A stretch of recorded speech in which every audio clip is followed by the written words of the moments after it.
ay nakarating lamang sa atin. Oo. At saka lang ito makukumpirma kung totoo. Sila mismo sasagot. Kung hindi ito totoo, hindi totoo. Anyway, blind item naman ito. Kilala. Kilalang singer. Ang naloka na lang.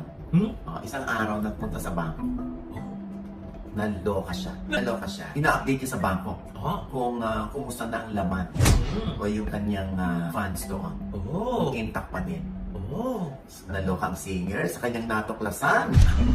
Ang laman ng bangko ay... Bakit ganito na ang pera ko? Ano nangyari? Ba't di tayo withdraw?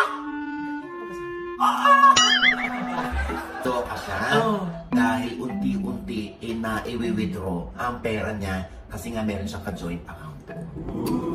The family that raised together stays together dapat umabot ng almost 100 million.